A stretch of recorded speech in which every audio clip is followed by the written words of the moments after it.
manhãs, às 11 horas, no estudo sistematizado do livro de Provérbios. Um estudo que visa, né, acrescentar conhecimento e achar, por meio dele, sabedoria. Se a gente recebe com mansidão essa palavra que tem sido implantada em nosso coração, a gente vai guardando a nossa vida e a nossa mente de tudo aquilo que o mundo tem tentado nos empurrar a goela abaixo e que é tão nocivo, né? Tão prejudicial à vida humana. Nós precisamos realmente buscar aquilo que edifica. E o que edifica é a palavra de Deus. O quanto que nós colocamos para dentro, na nossa mente, da palavra, é o que vai determinar, de fato, o nosso sucesso. A gente precisa estar bem consciente disso. Porque agora vai ser só uma questão de escolha. Você já sabe qual é o caminho do sucesso. A felicidade humana consiste em adquirir conhecimento e achar sabedoria. Você colocar para dentro de você o conhecimento da palavra de Deus e a habilidade para praticar esse conhecimento vai levar você a uma vida plena, abundante e cheia de grandes expectativas em Deus. Você vai crescer e vai avançar todos os dias se realmente entender que a palavra de Deus é o caminho. Por quê? Porque a palavra de Deus é a verdade. O mundo tenta nos alienar, tenta nos moldar em todo o tempo com o seu sistema, com princípios que nos levam ao roubo, morte e destruição. Mas a palavra de Deus sempre nos levará para a vida abundante. Por isso nós precisamos estar atentos a isso e dispostos todos os dias a pegar essa palavra e colocar para dentro de nós. Gente, eu comecei essa live falando o seguinte: boca fechada não entra mosquito. É engraçado, eu falei, boca fechada não entra mosquito. E Pedro, meu filho, perguntou, pai, mosquito? Eu disse, é mosquito. E ele disse, mosquito é uma mosca pequena? Eu digo, exatamente. A palavra mosquito significa uma mosca pequenininha, mosquito, né? Uma mosca pequena. Bom, boca fechada não entra mosquito, sabe? Muitas pessoas acabam contraindo problemas para a sua própria vida porque falam demais, a boca aberta demais e acabam falando bobagem. A gente precisa vigiar naquilo que a gente fala, né? Porque muitas vezes o nosso falar pode tanto construir quanto destruir. Aquele que é sábio dá bons conselhos, mas os ímpios, nós vimos ontem, que destrói com a sua própria boca. Sabe, certa feita, Deus apareceu para o profeta, e foi o profeta Jeremias, no capítulo 1, verso 3, que diz assim, aliás, verso 4, a palavra do Senhor veio a mim, Jeremias disse, a palavra de Deus veio até mim dizendo, antes de formá-lo no ventre, eu escolhi você. Deus disse, Jeremias, te conheço, ó. Antes de você ser formado no ventre da sua mãe, eu já te conhecia. Antes de você nascer, eu separei você e designei você profeta para as nações. Veja que interessante. Deus aparece para Jeremias, ou a voz do Senhor vem até Jeremias e diz, Jeremias, eu te conheço antes de você nascer. Antes mesmo de você estar no ventre da sua mãe, eu te designei, eu, o Deus Criador, para profeta das nações. Veja, nós não fomos autogerados, nós não criamos a nós mesmos, nós não fomos nós que nos inventamos, nós somos resultado da criação de Deus. É Deus quem cria todos nós. Cada ser humano é fruto de uma ideia de Deus. Nenhum ser humano nasceu em série, nenhum ser humano foi clonado de outro ser humano. Todos nós somos seres individuais, únicos, autênticos, originais, e nenhum de nós foi criado como cópia de ninguém. Nenhum. Deus conhece individualmente cada um de nós. E para cada um de nós, ele criou com um propósito. Nós carregamos dentro de nós um propósito, um motivo de existir. Esse propósito pode ser traduzido como a minha contribuição pessoal com a humanidade. Qual é o meu propósito? Meu propósito, tem algumas pessoas que não entendem e não chegam ao seu propósito, porque eles pensam assim, bom, o que é que eu nasci para ser? O que é que eu nasci? Só que eles estão pensando no propósito e não num propósito de servir alguém. Ele está pensando no propósito de como se dar bem. Veja, Deus não criou ninguém para o autosserviço. Olha, o meu propósito é me dar bem. O meu propósito é eu enriquecer. Não. O propósito tem que ser traduzido como algo que você vai abençoar a humanidade, servir a humanidade. Isso é o propósito. O propósito é algo que só você tem, só você nasceu com isso e que vai contribuir com a humanidade. Para que eu nasci? Para contribuir com algo da humanidade. Deixar de cumprir o propósito para qual você nasceu, é roubar de Deus a oportunidade de servir a humanidade. Então o propósito consiste nisso, não consiste em se dar bem, não consiste em fazer algo por você, consiste em fazer algo pelo mundo, pelas pessoas. Então o propósito tem a ver com você servir alguém e não com servir a si mesmo, ok? Presta atenção. Então Deus chega para Jeremias e diz: Jeremias, eu vim aqui hoje te revelar, o seu propósito é, eu te criei para ser profeta para as nações. Veja que ele não disse, eu te criei para ser profeta para você. Eu não te criei para ser profeta de si mesmo. Não, não, não. Ele disse, eu te criei para ser profeta das nações. Aí ele disse, mas eu disse, ó soberano Senhor, eu não sei falar, porque não passo de uma criança. Veja, Deus chegou para Jeremias e disse, Jeremias, eu te criei, te conheço desde antes de você nascer, e você é um profeta. E ele disse, ó Senhor, não diga isso, porque eu sou apenas uma criança. Como se o propósito nascesse depois que você fica velho. Você já nasce com propósito. Se você nasceu com o propósito de ser profeta, você nasceu e você já é um profeta. Você pode não ter desenvolvido isso, mas você nasceu para ser profeta. Se você é uma criança, você é um profeta. Talvez você não tenha as habilidades ainda desenvolvidas, mas você é um profeta. Quando você for velho, você vai ser um profeta. Ponto final. E ele diz, Senhor, não me diga isso, porque eu sou apenas uma criança. O Senhor, porém, disse, você que não deveria dizer, cala a boca. Não diga que eu sou apenas uma criança, pois a todos a quem eu enviar você, você irá e dirá tudo o que eu lhe ordenar. Não tenha medo deles, pois eu estou com você para protegê-lo. E o Senhor, então, estendeu a mão sobre Jeremias, tocou a boca e disse, agora eu ponho na sua boca as minhas palavras. Veja, eu hoje dou a você autoridade sobre nações, reinos, e com essa autoridade você pode arrancar, despedaçar, arruinar, destruir ou edificar e plantar. A mesma palavra que estava na boca dele tinha autoridade tanto para destruir quanto para construir, tanto para derrubar quanto para levantar, para construir. Agora, de quem seria a responsabilidade? A palavra do Senhor veio a mim e disse, olha, veja o ramo daquela amendoeira. E ele disse, o que você vê? Ele disse, veja um ramo de amendoeira. Ele disse, muito bem, disse bem, pois estou vigiando para que a minha palavra se cumpra. A palavra do Senhor veio a mim segunda vez dizendo, o que você vê? E respondi, vejo uma panela fervendo, está inclinada no norte para cá. E o Senhor disse, do norte se derramará a desgraça sobre todos os habitantes dessa terra. Estou convocando todos os povos do reino, diz o Senhor. Então veja. O Senhor está colocando na boca de Jeremias a sua própria palavra. Ele diz, olha Jeremias, presta atenção. Vigia agora e vê o que tu fala, porque eu te dei autoridade.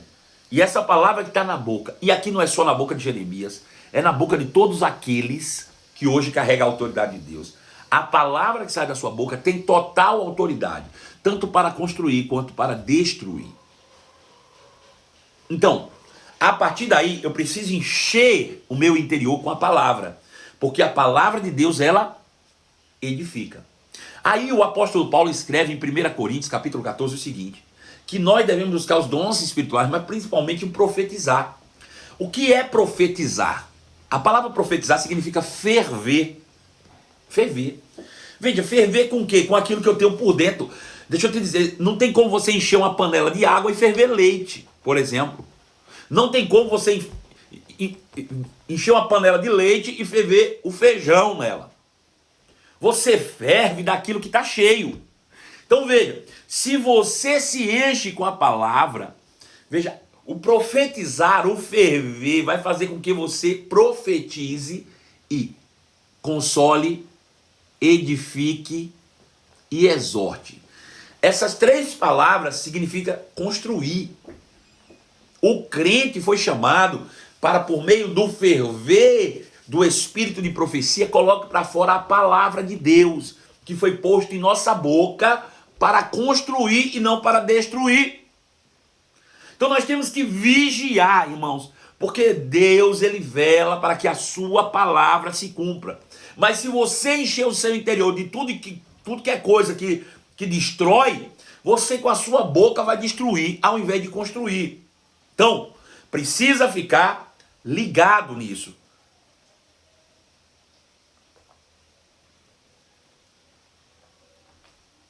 E através da autorresponsabilidade, ser um cooperador de Deus, semeando bem. Veja o que a Bíblia diz sobre Jesus. Atos capítulo 10, verso 38. Como Deus ungiu a Jesus de Nazaré, com o Espírito Santo e com poder, e como ele foi por toda parte fazendo o bem. Já pensou se Jesus fosse cheio de toda maldade? Ele sairia lá com a mesma autoridade fazendo o mal. No entanto, ele tanto estava cheio do conhecimento, como ele estava cheio do Espírito.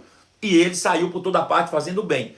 Assim também nós, se estivermos cheios da palavra, se estivermos cheios do Espírito, sairemos com a nossa boca para construir, edificar, consolar e exortar. Então, cabe a nós, os cristãos, sermos construtores de boas obras, para demonstrar através da nossa vida a bondade, a misericórdia e o amor do nosso Deus. Então, fica a dica para você, fica atento. Provérbios capítulo 11, verso 11 diz assim: pela bênção dos justos, a cidade é exaltada, mas pela boca dos ímpios é destruída. Isso corrobora exatamente com o que eu acabei de dizer. Eu quero ler de novo em uma outra versão. Diz assim: a cidade prospera pelos benefícios que os justos trazem, mas as palavras dos perversos a destroem. Veja, esse texto corrobora exatamente com isso que eu estou falando com você. O resultado da vida de nós, os que hoje nasceram de novo, estão cheios da palavra, cheios do Espírito, vão edificar uma cidade. Mas o que sai da boca do perverso, do ímpio, destrói. Porque tudo está no poder da palavra. Daquilo que nós construímos ou destruímos com a nossa própria boca. Tiago diz a mesma coisa. Ele diz, olha, de tudo quanto é fera no mundo você consegue dominar. Mas a língua do homem é difícil, viu? Como é difícil? Ela é pequena, mas ela contamina o corpo inteiro. Ela é comparada como um leme de navio, que é tão pequenininho, mas controla aquele navio gigante para onde quer que ele queira ir. Assim também é a língua. Nós precisamos ter controle sobre a nossa boca, porque aquilo que nós falamos pode edificar ou pode destruir. Somos nós quem de fato determinamos. Deus diz, vigia. Vigia, porque eu te fiz exatamente segundo a minha vontade. E colocando em tua boca as minhas palavras, essas palavras têm poder de construir e essa palavra tem poder de destruir. É você que dá destino àquilo que sai da sua boca. Eu falei outro dia aqui que palavras constroem destinos. Não só sobre a tua vida, mas o que você fala pode destruir a cidade. Segundo disse Salomão, Provérbios 11, 11. A cidade prospera pelos benefícios que os justos trazem, mas as palavras dos perversos destroem uma cidade. Então, a gente precisa vigiar aquilo que de fato sai da nossa boca. Provérbios capítulo 11, verso 12 diz assim: é falta de bom senso desprezar o próximo. A pessoa sensata permanece calada. Veja que interessante, está tudo voltado para aquilo que sai da boca. A falta de bom senso despreza o próximo. Em outra versão, esse texto diz o seguinte, é interessante, que ele diz assim, ó: o que despreza o próximo é de falta de senso, mas o homem prudente, este se cala. Às vezes desprezar, a gente despreza com palavras. Sabe, queridos, eu vi outro dia uma situação bem chata, né? De uma pessoa que ofendeu outra com palavras. A gente está vendo isso no mundo todos os dias. O mundo está cada dia mais ofendido e as pessoas estão cada dia mais ofendendo, ridicularizando uns aos outros com aquilo que sai da sua boca. E isso, irmãos, cria uma animosidade, né? A falta de unidade, a falta de união, que faz com que uma cidade prospere. A Bíblia diz que, ó, quão bom, quão suave é que vive os irmãos em união, em unidade. Porque ali o Senhor estabelece a bênção e a vida para sempre. É onde há harmonia, é onde há unidade, é onde há realmente comprometimento mútuo, que vai gerar crescimento para todos. Então a gente precisa estar atento. Ele diz, mas a pessoa sensata permanece calada. Calar-se é ser sensato. Irmãos, não tem nada pior do que pessoas que gostam de dar opinião sobre o que não foram chamadas. Elas acabam, sem compromisso nenhum, se comprometendo com pessoas, se comprometendo com coisas, irritando o outro, se tornando inconveniente. As pessoas já ficam pensando, vem o chato. Porque a pessoa gosta de ficar dando palpite naquilo que não foi chamado. Gosta de entrar na conversa dos outros. Então cala a boca. Fica quietinho. Zíper. Boca fechada, não entra mosquito. Não fica aí, ó, boca aberta. Fecha a boca, cala a boca. Fica atento. Provérbios 11:13 diz: o fofoqueiro espalha segredos, mas a pessoa confiável sabe guardar confidências. Vou dizer de novo. O fofoqueiro espalha segredos, mas a pessoa confiável sabe guardar confidência.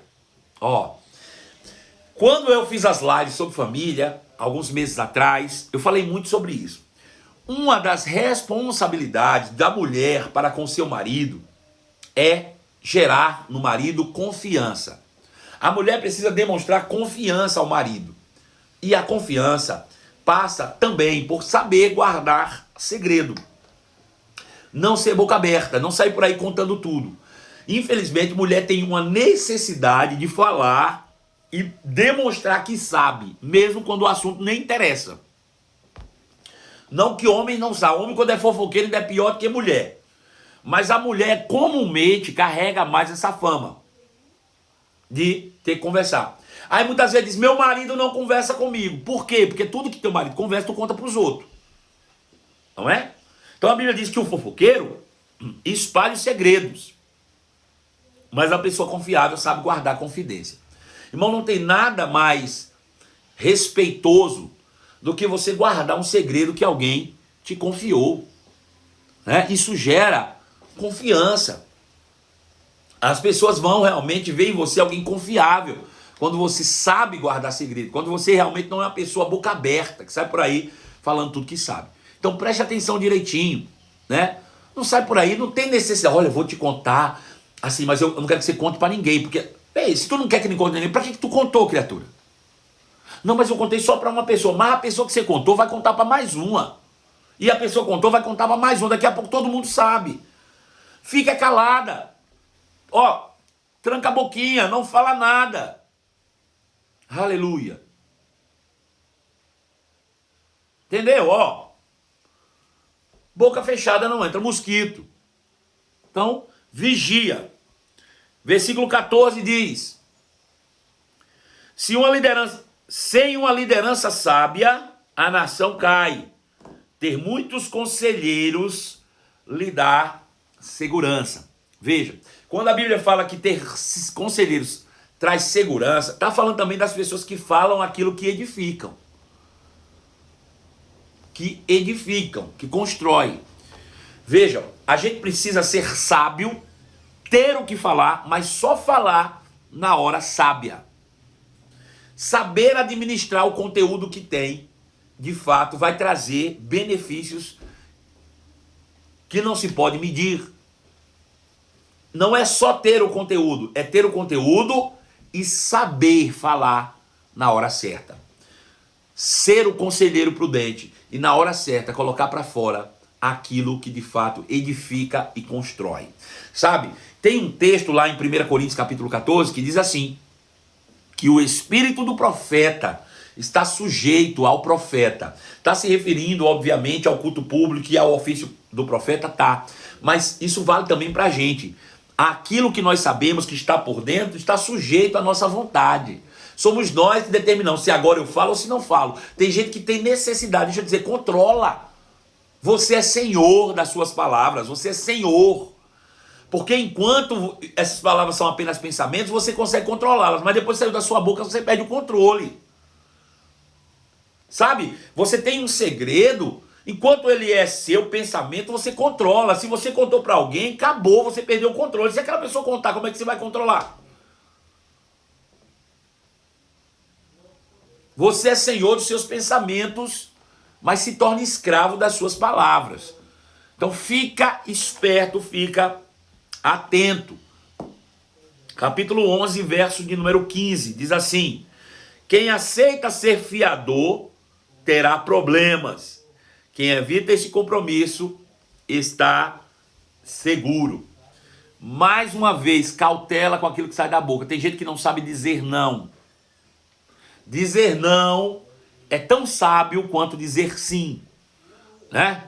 Fica esperto. A Bíblia diz: quem serve de fiador. Esse fiador não necessariamente passa por ser fiador de uma casa, de um compromisso financeiro, mas você empenhar a sua palavra em algo. É isso que ele está dizendo. Se você empenha a sua palavra em algo, irmãos, você está preso àquilo que você se empenhou. Então evita. Sabe, se alguém está fazendo algo, você quer ajudar, vai lá e ajuda, mas não se comprometa com a sua palavra. Enquanto você estiver ajudando, você é algo a mais. Na hora que você diz eu vou fazer, se você não fizer, você se torna algo a menos. Deu para entender? É melhor você surpreender as pessoas do que se comprometer e não chegar lá. Cuidado com aquilo que você empenha com a sua boca. Uma vez que você empenhou, virou dívida, virou obrigação, virou compromisso. Sabe uma coisa que é muito comum? A gente, por exemplo, se oferecer para trabalhar como voluntário. Veja, tem uma obra ali e eu digo, eu quero ser voluntário. Beleza, tudo bem. Eu vou ficar aqui 4 horas por dia. Acabou. A partir daquele momento já não vira mais voluntariado, vira compromisso. Deu para entender isso? Vira um compromisso. Você se empenhou, você entrou, você colocou como fiança, se comprometeu com a palavra. Então é melhor você ir e dizer, tô aqui te ajudando. Pronto. Você ajudou 1 hora, 2 horas, você vai embora. Eu ajudei 2 horas. Fulano veio aqui e me ajudou 2 horas. Que boa, muito obrigado por essas 2 horas. Beleza. Mas se você diz, vou ajudar 4 horas e ficar 2 pessoas, rapaz, se comprometeu e não cumpriu. Então, vigia o que sai da tua boca. Não se comprometa com aquilo que você não pode cumprir. Não entre de fiador. Não empenhe a sua palavra em algo que você não pode cumprir. Eu tenho um filho espiritual que eu amo muito. Durante anos eu tratei com ele, trabalhei com ele, porque ele não sabia dizer não. Ele pegava um monte de coisa para fazer e não concluía. Resultado, as pessoas viviam dizendo assim, rapaz, fulano é enrolado, fulano é enrolado, rapaz, fulano é uma pessoa enrolada, fulano é enrolado. E eu nunca vi uma pessoa tão voluntariosa quanto ele. Porém, como ele se empenhava em fazer e acabava não dando conta de fazer o que ele se empenhava, acabava recebendo o título de enrolado. Quem se compromete, quem empenha a própria palavra, quem dá a palavra por fiança e não cumpre, se torna enrolado, ao invés de voluntarioso. Então, vigia com aquilo que você vai se comprometer com a boca, porque aquilo que você se comprometer, você vai ter que cumprir. O que ele está dizendo aqui, de forma literal, se você quer ser fiador de alguém, esteja pronto para pagar a dívida. É isso. Se você se comprometer com a sua boca, ser fiador, então esteja pronto para pagar a sua dívida. Bom, gente, chegamos no final de mais um dia de estudos no livro de Provérbios. Com esse nós avançamos um pouco mais. No capítulo 11, chegamos até o versículo 15. Amanhã nós vamos seguir aí até o versículo 20. E assim nós vamos avançando dia após dia. Daqui a pouco a gente conclui o capítulo 11, tá bom? Lembrando que logo mais à noite, às 23 horas, nós temos a nossa live exclusiva na série A Verdade que Liberta. Ontem à noite nós falamos sobre batismos. Bem interessante. Se você não ouviu, vale a pena ouvir. Falando sobre o batismo nas águas. Qual é o significado. E eu mostrando, e eu vou soltar uma bombinha aqui. Se você não assistiu, você vai querer correr para ver. Eu perguntei quantos batismos tinham na antiga aliança. E as pessoas disseram que tinha 1. Na verdade, eu mostrei que eram 2. Né? E que na antiga aliança era uma sombra. Porém, na nova aliança, é uma realidade. Então corre lá, dá tempo, tá salvo, tá na nossa página do YouTube, né, no nosso canal do YouTube, corre lá, Portal Marcelo Carvalho, e assiste lá o ensino sobre batismos. Hoje à noite nós vamos dar continuidade a esse tema, e você é meu convidado especialíssimo a participar comigo, tá bom? Um beijo no seu coração, muito obrigado pela sua participação, e até logo mais em nome de Jesus. Tchau!